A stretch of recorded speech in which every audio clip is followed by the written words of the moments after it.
Hi hello friends, welcome to Srinidhi cooking channel. ಇವತ್ತು ದೊಡ್ಡಪತ್ರೆ ಎಲೆಯಿಂದ ಒಂದು ಸೂಪರ್ ಸ್ನ್ಯಾಕ್ಸ್ ಮಾಡೋದು ಹೇಳ್ಕೊಡ್ತಾ ಇದ್ದೀನಿ. ಮನೆಯಲ್ಲೇ ಇರುವ ಹಿತ್ತಲ ಗಿಡ ಮದ್ದಲ್ಲ ಅನ್ನೋ ಹಾಗೆ ಹಿತ್ತಲಲ್ಲೇ ಬೆಳೆದಿರುವಂಥ ಅನೇಕ ರೀತಿ ಗಿಡಮೂಲಿಕೆಯ ವಸ್ತುಗಳನ್ನು ನಾವು ಹಾಗೆ ಉಪಯೋಗಿಸ್ಕೊಳ್ಳೋದೇ ಇಲ್ಲ. ಅದರಿಂದ ಅನೇಕ ಉಪಯುಕ್ತವಾದಂಥ ಒಂದು ಔಷಧೀಯ ಅಂಶಗಳು ನಮಗೆ ಬಾಡಿಗೆ ಸಿಗುತ್ತೆ. ಇದನ್ನು ಹೇರಳವಾಗಿ ತಿಂದಷ್ಟು ತುಂಬಾ ಅನೇಕ ಕಾಯಿಲೆಗಳಿಗೆ ಒಳ್ಳೆಯದು. ಇದರಲ್ಲಿ ನೆಗಡಿ, ಕೆಮ್ಮು, ಜ್ವರ ಎಲ್ಲವನ್ನೂ ಹೋಗಲಾಡಿಸುವ ಗುಣ ಇದೆ. ಹಾಗೆ ವಿಟಮಿನ್ ಎ ಮತ್ತು ವಿಟಮಿನ್ ಸಿ ಇರೋದ್ರಿಂದ ಕಣ್ಣಿನ ಒಳಪದರದ ಹೊಳಪು ಹೆಚ್ಚಾಗುತ್ತದೆ. ಹಾಗೆ ಚರ್ಮದ ಸೊಕ್ಕು, ಚರ್ಮದ ಕಾಯಿಲೆಗಳಿಗೆ, ಅನೇಕ ಕಾಯಿಲೆಗಳಿಗೆ ಇದು ರಾಮಬಾಣ. ಇದೇ ರೀತಿ ಅನೇಕ ಅಂಶಗಳು ಈ ದೊಡ್ಡಪತ್ರೆ ಎಲೆಯಿಂದ ನಮಗೆ ಸಿಗುತ್ತೆ. ನಾನು ಈ ರೀತಿ ಎಲೆಗಳನ್ನು ಈ ರೀತಿ ಬಿಡಿಸಿಟ್ಕೊಂಡಿದ್ದೀನಿ. ಇದು ತುಂಬಾ ಉಪಯುಕ್ತವಾದಂಥ ಗಿಡಮೂಲಿಕೆಯಿಂದ ಮಾಡುವಂಥ ಸ್ನ್ಯಾಕ್ಸ್ ಅಂತ ಹೇಳ್ಬೋದು. ಸ್ನ್ಯಾಕ್ಸು ಆಗುತ್ತೆ, ಹಾಗೆ ಆರೋಗ್ಯಕ್ಕೂ ಕೂಡ ತುಂಬಾ ಒಳ್ಳೆಯದು. ಇದು ಹೇಗೆ ಮಾಡೋದು ನೋಡೋಣ ಬನ್ನಿ. ಇಲ್ಲೊಂದು ಪಾತ್ರೆಗೆ ನಾನು 1 ಬೌಲಷ್ಟು ಕಡಲೆ ಹಿಟ್ಟನ್ನು ಹಾಕೋತಾ ಇದ್ದೀನಿ.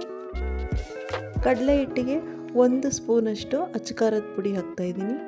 ನೀವು ಮನೇಲಿ ಬೇಕಿದ್ರೆ ಸಾಂಬಾರು ಪುಡಿ ಇದ್ದರೆ ಸಾಂಬಾರು ಪುಡಿನೂ ಸೇರಿಸ್ಕೋಬೋದು. ಹಾಗೆ ರುಚಿಗೆ ತಕ್ಕಷ್ಟು ಉಪ್ಪನ್ನು ಹಾಕ್ಕೊಳ್ಳೋಣ. ಹಾಗೆ ಒಂದೇ ಒಂದು ಪಿಂಚಷ್ಟು ನಾನು ಇಲ್ಲಿ ಸೋಡಾನ ಹಾಕೋತಾ ಇದ್ದೀನಿ. ಇದಕ್ಕೆ ಸ್ವಲ್ಪ ನೀರನ್ನು ಸೇರಿಸ್ಕೊಂಡು ಚೆನ್ನಾಗಿ ಬಜ್ಜಿ ಹಿಟ್ಟಿನ ಅದಕ್ಕೆ ಕಲಿಸ್ಕೊಳ್ಳೋಣ. ಇದು ದೊಡ್ಡಪತ್ರೆ ಬಜ್ಜಿ ಅಂತಲೇ ಹೇಳ್ಬೋದು. ಇದು ತುಂಬ ಡಿಫ್ರೆಂಟ್ ಆಗಿರುವಂಥ ಟೇಸ್ಟನ್ನು ಕೊಡುತ್ತೆ. ನಾವು ಆಲೂಗೆಡ್ಡೆಲಿ ಮಾಡ್ತೀವಿ, ಬೇರೆ ಈರುಳ್ಳಿಲಿ ಮಾಡ್ತೀವಿ ಬಜ್ಜಿನ, ಹಾಗೆ ಗೆಣಸಲ್ಲೂ ಕೂಡ ಮಾಡ್ತೀವಿ. ಆದರೆ ಈ ದೊಡ್ಡಪತ್ರೆ ತುಂಬಾ ಡಿಫ್ರೆಂಟ್ ಟೇಸ್ಟ್ ಕೊಡುತ್ತೆ. ಹಾಗೆ ಆರೋಗ್ಯಕ್ಕೂ ಕೂಡ ತುಂಬಾ ಒಳ್ಳೆಯದು. ಮಕ್ಕಳು ಇದನ್ನು ಚೆನ್ನಾಗಿ ತಿಂತಾರೆ.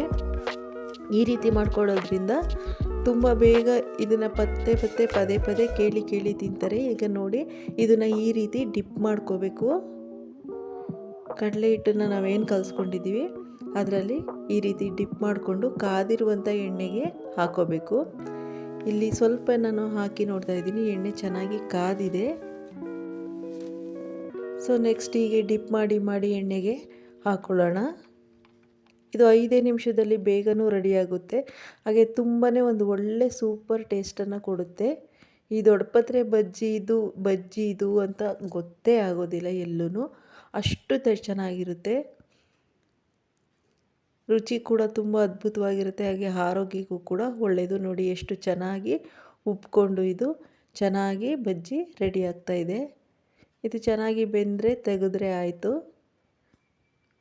ಮನೆಯಲ್ಲಿ ನಾವು ನೆಂಚ್ಕೊಳ್ಳೋಕ್ಕೆ ಮಾಡಬೇಕು ಅಂದರೆ ತುಂಬ ಬೇಗ ಹಿಂದ್ಗಡೆ ಅನೇಕ ಜನರ ಮನೆಯಲ್ಲಿ ಹಿಂದ್ಗಡೆ ಹಿತ್ತಲಲ್ಲೇ ಈ ದೊಡ್ಡಪತ್ರೆ ಗಿಡನ ಬೆಳೆಸಿರ್ತಾರೆ.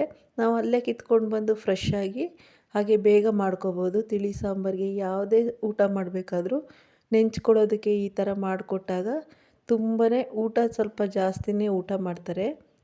ಸೊ ಹಾಗಾಗಿ ಇದನ್ನು ಬೇಗ ಮಾಡ್ಕೋಬೋದು. ಈ ರೀತಿ ಕೆಂಪು ಬಣ್ಣ ಬರೋ ತನಕ ಚೆನ್ನಾಗಿ ಫ್ರೈ ಮಾಡಿದ್ರೆ ತುಂಬಾ ಬಜ್ಜಿ ಕ್ರಿಸ್ಪಿಯಾಗಿರುತ್ತೆ. ತಿನ್ನಲಿಕ್ಕೂ ಕೂಡ ತುಂಬ ಚೆನ್ನಾಗಿರುತ್ತೆ. ಈಗ ಇದನ್ನು ತೆಗೆದು ಸಪ್ರೇಟ್ ಒಂದು ಪ್ಲೇಟ್ಗೆ ಇರಿಸ್ಕೊಳ್ಳೋಣ. ತುಂಬ ಚೆನ್ನಾಗಿ ಎಣ್ಣೆ ಎಲ್ಲ ಸೋರಿಸ್ಕೋಬೇಕು. ಈಗ ಮತ್ತೆ ಅದೇ ರೀತಿ ಡಿಪ್ ಮಾಡಿ ಈ ದೊಡ್ಡಪತ್ರೆ ಎಲೆನ ಹಾಕ್ಕೊಂಡು ಎಲ್ಲ ಬಜ್ಜಿಗಳನ್ನು ಮಾಡ್ಕೊಳ್ಳೋಣ.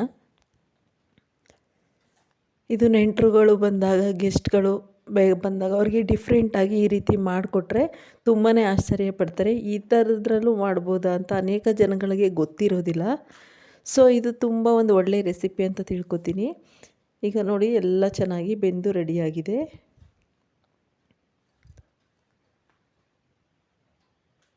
ಮತ್ತು ಇದೇ ರೀತಿ ಎಲ್ಲನೂ ಎಣ್ಣೆನ ಚೆನ್ನಾಗಿ ಸೋರಿಸ್ಕೊಂಡು ಬೇರೆ ಒಂದು ಸಪ್ರೇಟ್ ಪ್ಲೇಟ್ಗೆ ತೆಗೆದಿರಿಸ್ಕೊಳ್ಳೋಣ. ಈ ರೀತಿ ಕ್ರಿಸ್ಪಿಯಾದಂಥ ದೊಡ್ಡಪತ್ರೆ ಬಜ್ಜಿ ನಿಮಗೆ ಇಷ್ಟ ಆಗಿದರೆ ಪ್ಲೀಸ್ ನಮ್ಮ ಶ್ರೀನಿಧಿ ಕುಕಿಂಗ್ ಚಾನಲ್ಗೆ ಲೈಕ್ ಮಾಡಿ, ಶೇರ್ ಮಾಡಿ, ಸಬ್ಸ್ಕ್ರೈಬ್ ಮಾಡಿ.